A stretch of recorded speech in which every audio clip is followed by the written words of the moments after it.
Welcome back, another episode. In the second season of The Lord of the Rings of Power, Celebrimbor finished the 9 rings for men, preparing their distribution to those destined to fall under Sauron's sway. With the exception of Sauron's one ring, which would eventually rule over them all. These formidable pieces of jewelry are the last to be created as the eponymous Rings of Power. Now that their creation is complete, Prime Video's series can focus on their effects on Middle-earth, including the gradual suffering of those who wear them and their final transformation into the terrifying Ringwraiths from The Lord of the Rings. Celebrimbor created the 3 elven rings first in the Middle-earth timeframe shown in Rings of Power, and they were given to their wearers early in Season 2. Following Celebrimbor's deception by Sauron, the dwarven rings were created and gifted to Durin's people in Khazad-dûm, who then dispersed them throughout the other dwarf nations. The 9 rings for men eventually arrived, and each severely damaged Celebrimbor. By the time they were finished, Eregion and its king had virtually collapsed.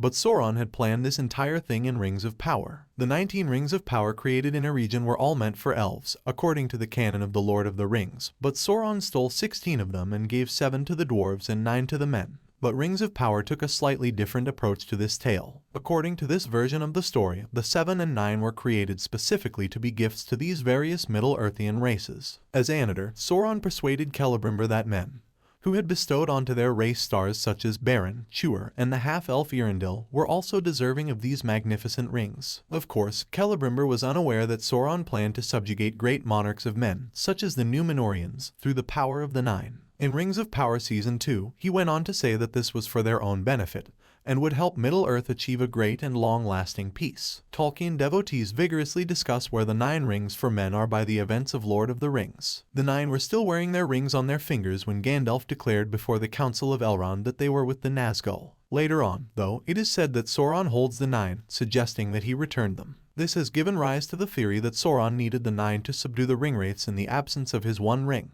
But this wouldn't have been necessary, given how inextricably linked their own being was to the Dark Lord. In Lord of the Rings, Frodo also has the power to sense Rings of Power. It is mentioned that, despite most people's inability to perceive Nenya on Galadriel's finger, he was aware that she wore it. It is possible that the Ringwraiths were wearing the 9 even if Frodo was unaware of them. Either way, it's clear that in The Lord of the Rings, Sauron or the Ringwraiths are where the 9 rings for men were, which is essentially the same thing. For more videos, subscribe.